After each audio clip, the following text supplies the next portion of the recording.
BTAD প্ৰধান প্ৰমোদ বড়ো আৰু মন্ত্ৰী ইউজি ব্ৰহ্মক চোকা সমালোচনা তীব্ৰ প্ৰত্যাহ্বান হাগ্ৰামা মহিলাৰ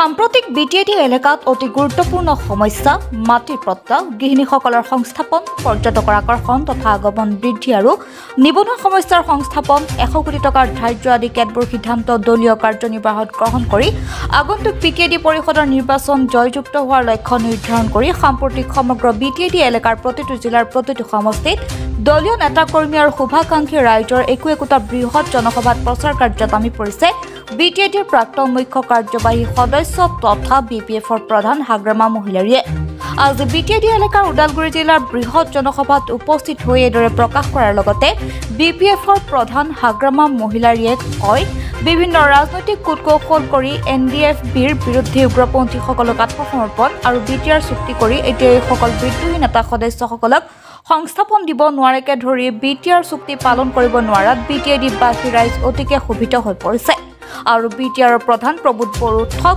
প্ৰবঞ্চক আৰু ফাঁকিবাজ বুলি অভিহিত কৰি মন্ত্ৰী ইউজি ব্ৰহ্মক সঠিক মতামত নথকাৰ বাবে আৰু স্থিতিহীন বুলি চোকা সমালোচনা কৰে তেওঁ কয় যে এসময়ত ডিভাইচ আছাম 50-50 নামত অশান্তিৰ সৃষ্টি কৰা আৰু এতিয়া শাসনত থাকি এনডিএফবিক লৈ বিটিআৰ চুক্তি কৰি কাৰ্যকৰী কৰিব নোৱাৰাত উক্ত এনডিএফবি নেতা সদস্যসকল প্ৰমোদ বড়োক উফৰাবলৈ কিয় ৰাজনৈতিক দল গঠন কৰিবলগীয়া হৈছে বুলি প্ৰশ্ন কৰি আগন্তুক নিৰ্বাচনত বিজেপি দলে অকলে নিৰ্বাচনত অৱতীৰ্ণ হ'ব বুলি ঘোষণা কৰাত প্ৰমোদ বড়োৰ ইউপিপিএল দলৰ পানীত হাঁহ নচৰা হৈছে বুলি প্ৰকাশ কৰে বিপিএফ প্ৰধান হাগ্ৰামা মহিলাৰীয়ে আগন্তুক পৰিষদীয় নিৰ্বাচনত বিপিএফ দলৰ গৰিষ্ঠ সংখ্যক আসনত জয়যুক্ত হৈ চৰকাৰ গঠন কৰিব বুলি নিশ্চিত কৰি চৰকাৰ গঠন কৰিলে প্ৰমোদ বড়োৱে ঘোষণা কৰা ছুইজাৰলেণ্ডলৈ প্ৰতিটো জিলাৰ পৰা 5-10জনকৈ মানুহ পঠাব আৰু এতিয়া বিটিআৰ আৰু ছুইজাৰলেণ্ডৰ মাজত পাৰ্থক্য কি প্ৰমাণ কৰোৱা বুলি প্ৰকাশ কৰে সভাত বিধায়ক দুৰ্গা দাস বড়ো আৰু যুৱক বিপিএফৰ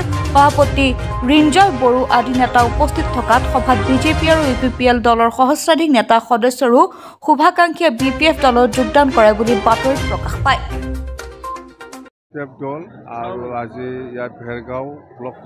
প্ৰফুল্ল কুমাৰ দাসৰ ৰিপৰ্ট আছাম পত্ৰিকা NE7 সাকসেসফুল কৰ্মী সভা হৈছে বুলি আমি ক'ব পাৰোঁ যেহেতু গোটেই জাতি জনগোষ্ঠীৰ যেটো আমাৰ বিপিএফ দলৰ কৰ্মী সবে আহিছে আৰু আমি কৰ্মীসকলক সেইটোৱে জনাইছোঁ যে আমি যেহেতু সেপ্টেম্বৰ মাহত নিৰ্বাচন হ'ব আৰু যেহেতু বিপিএফ দলে চৰকাৰ গঠন কৰাটো খাটাং সেইকাৰণে আমি কৰ্মীসকলক জনাই দিছোঁ যে আমি চৰকাৰ বনোৱাৰ পিছত কি কাম কৰিম এইবিলাক কথাই আমি জনাই দিছোঁ কৰ্মীসকলক আৰু আমি প্ৰথম কামটো হ'ল মাটিৰ পাট্টা দিয়া জৰীপ কৰি পেলাই মাটিৰ পাট্টা দিয়া হ'ব ইয়াৰ পিছত আমি বেছি টাৰ্গেট কৰিছোঁ ইয়াং যেটো ল'ৰা ছোৱালী 18ৰ পৰা আৰম্ভ কৰি 30-40 বছৰলৈকে যিবিলাক ইয়াং আছে ইহঁতে যেহেতু বহুতে MA পাছ BA পাছ BSc পাছ MSc পাছ হৈ পেলাইও আজিৰ দিনত বেকাৰ ঘৰত বহি আছে এই সকলক মানে যেটো আনএমপ্লয়েড যেটো সমস্যা সেইটো কেনেকৈ সমাধান কৰিব পাৰে তাৰ কাৰণে আমি ফৰ্মুলা ওলাই আছোঁ আৰু ইয়াৰ কাৰণে আমি 100 crore ব্যৱহাৰ কৰিম বুলি আমি বিপিএফ দলে ঘোষণা কৰিছে আৰু ডিসিশন লৈছে চৰকাৰ অহাৰ লগে লগে আমি এই সকলক আত্মসহায়ক গোট বা গৰীব লেবাৰ কৰি পেলাই কাম কৰা মানুহ ইহঁতক আমি কিনেকৈ মানে চৰকাৰীভাৱে মানে কি বুলি কয় চৰকাৰীভাৱে আমি সহায় কৰিব পাৰে তাৰ কাৰণে পলিচি লোৱা হৈছে সেইটোকে আমি প্ৰচাৰ কৰি আছে প্ৰত্যেক মিটিঙত আৰু আজি ভেৰগাঁও আৰু খৈৰাবাৰী এই দুটা সমষ্টিটো 100% বিপিএফে জিকিছে এইবিলাক ইউজি ব্ৰহ্মৰ কথা ইউজি ব্ৰহ্মৰ কথা বিশ্বাস কৰে মই কৈছে না আপুনি যিমানে ভাল ঘৰ নবনাই কিয় এই কিবা একটা নহয় একটা কমপ্লেইন থাকিবই কালাৰত কমপ্লেইন কৰিব নহলে দৰ্জা খিৰিকীত কমপ্লেইন কৰিব আপুনি গাড়ী কিনি পেলাই দিয়কচোন তাক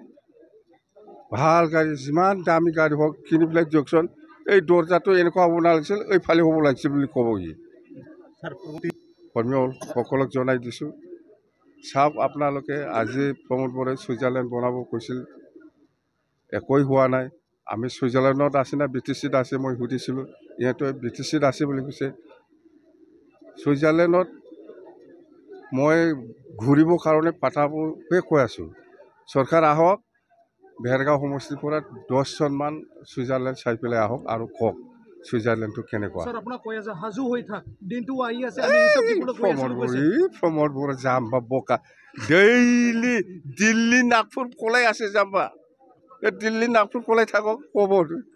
এতিয়া বিজেপিয়ে BTC ইলেকশ্যনটো অকলে খেলিব বুলি বিজেপিয়ে অলৰেডি ঘোষণা কওক প্ৰমোদ বড়ো আপুনিও আমিও অকলে খেলিম বুলি ক'ব চাওঁছে নাই। দিল্লী নাগপুৰ পলাই আছে দিল্লী নাগপুৰ BTCতে নাথাকে সি মানে এনেকুৱা ভয় খাই আছে এতিয়া সি মানে এইবাৰতো BJP চৰকাৰ গঠন কৰিব UPPL শেষ। স্যাৰ আপনি ব্ৰিটিশ সৰকাৰ থাকা আপনি বহুত মোটৰ লাইসেন্স দিছিল বুলি কৈছিল কি এপিৰ সৰকাৰ দিয়ে নেকি? মেলা UPPL চৰকাৰৰ দিনত বেছি মদৰ দোকান দেখিছোঁ মই। আমাৰ দিনত এনেকুৱা মদৰ দোকান নাছিল। প্ৰমোদ বড়ো কৈ আছিলে BPFৰ দিনত বড়ো সৃষ্টি হৈছে আৰু এইটো প্ৰমোদ বড়োই চব জন্ম দিয়া। প্ৰমোদ বড়োৰ চৰকাৰৰ দিনত এতিয়া 2টা এক্সট্ৰিমিষ্ট অৰ্গেনাইজেশ্যন খুলিছে আপুনি গম পাইছে আৰু প্ৰমোদ বড়োৰ দিনতে এতিয়া আৰু নতুন একটা পলিটিকেল পাৰ্টি খুলিবলৈ গৈ আছোঁ আমি শুনি আছোঁ। এইটো কিহৰ কাৰণে কৈছে? প্ৰমোদ বড়োৰ কাৰণে। প্ৰমোদ বড়োৱে যাক লৈ পেলাই চুক্তি কৰিছিল NDFB সকলক লৈ পেলাই NDFBক যিটো সমস্যা সেইটো সি সমাধান কৰি দিব পৰা নাই বা কৰা নাই। সেইকাৰণে আজি ex-NDFB সকলে প্ৰমোদৰ পৰা আঁতৰি আহি নতুন পলিটিকেল পাৰ্টি খুলিবলৈ গৈ আছে মই শুনিছোঁ। এইটোতো প্ৰমোদ বড়োৰ কথা।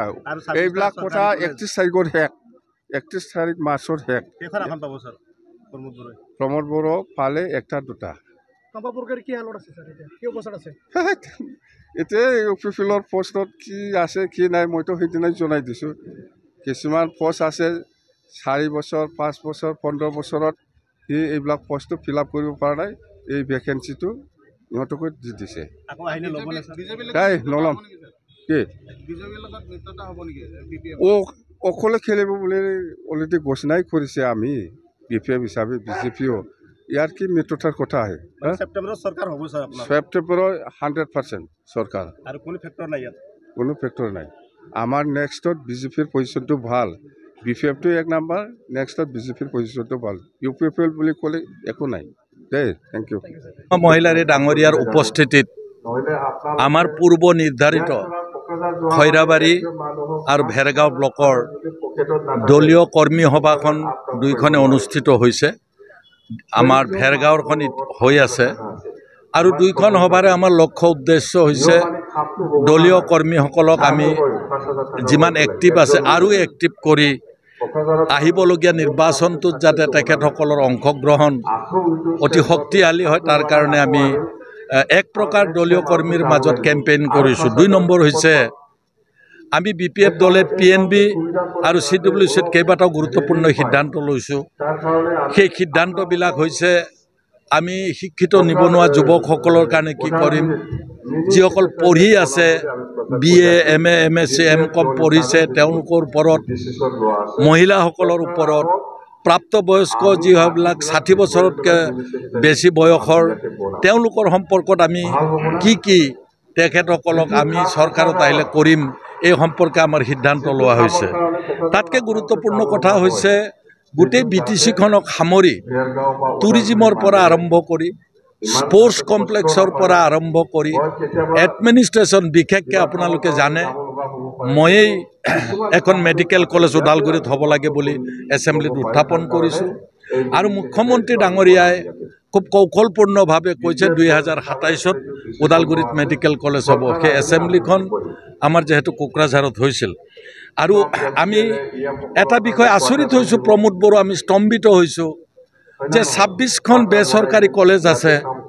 মানুহক বাৰে বাৰে ফাঁকি দিছে প্ৰমোদ বড়ো আৰু তেওঁৰ দলটো তেওঁৰ চৰকাৰখনে যে আমি চৰকাৰীকৰণ কৰিম বুলি কৈছে এই কলেজবিলাক, তেওঁলোকে কিন্তু নাই কৰা এখন কলেজ। মোৰ হাতত অসম চৰকাৰৰ নটিফিকেশ্যন আছে যে এখন কলেজো অসম চৰকাৰে কৰিব নোৱাৰে, BTC চৰকাৰে কৰিব লাগিব আৰু BTC চৰকাৰে ফাঁকি দিছে। প্ৰথম গ্ৰুপত 10খন লৈছোঁ, তাৰপিছত 20খন লৈছোঁ। 26খন কলেজৰ ভিতৰত আপোনালোকৰ ওচৰতে থকা Udalguri college, Bhergaon college, Paneri college, Kalaigaon college, এই বেচৰকাৰী কলেজ কেইখনলৈ তেওঁলোকে এখন কলেজো এতিয়ালৈকে চৰকাৰীকৰণ কৰা নাই 26খনৰ। ইমান ডাঙৰ ফাঁকি দিছে য'ত আমাৰ হাজাৰ হাজাৰ ডেকা ল'ৰা ছোৱালী, আমাৰ পিছপৰা অঞ্চলৰ ডেকা ল'ৰা ছোৱালী পঢ়ে আৰু বহু শিক্ষক তাত জড়িত হৈ আছে, তেওঁলোকে কিন্তু ভ্ৰক্ষেপ কৰা নাই। তেওঁলোকে বাৰে বাৰে কৈছিলে 5 বছৰ আগতে তেওঁলোকৰ নিৰ্বাচনী প্ৰতিশ্ৰুতি হাইস্কুল, এম ই স্কুল যিবিলাক আছে চৰকাৰীকৰণ কৰিম, প্ৰভিঞ্চিয়েলাইজেশ্যন কৰিম, তেওঁলোকে নকৰিলে। প্ৰভিঞ্চিয়েলাইজেশ্যনো নকৰিলে। একে বৃহৎ বৃহৎ ফাঁকি দি আছে প্ৰমোদ বড়ো ডাঙৰীয়া। এইবিলাকৰ উত্তৰ দিয়ক প্ৰমোদ বড়োৱে। হাগ্ৰামাক গালি পাৰিলে নহ'ব। তেওঁ প্ৰমোদ বড়োৱে নিজে কি কৰিলে? তেওঁলোকে এতিয়ালৈকে BTCৰ 4 সীমা ফাইনেল কৰিব নোৱাৰিলে, নটিফিকেশ্যন নহ'ল। তেওঁলোকে মুখেৰে কৈ থাকিলে নহ'ব, কাৰণ এইটো BTC BTR যিখন চুক্তি এইখন ফাইনেল হ'ব লাগিব পাৰ্লিমেণ্টত এতিয়া উত্থাপনে হোৱা নাই। গতিকে প্ৰমোদ বড়োহঁতে 5 বছৰ ঘাঁহ কাটিলে নেকি? ইয়াত আমাৰ ডাও পইচাহঁতে ঘাঁহ কাটিলে নেকি তেওঁলোকে 5 বছৰে, যে তেওঁলোকে কৰা চুক্তিখন 5 বছৰত একো কৰিব নোৱাৰিল?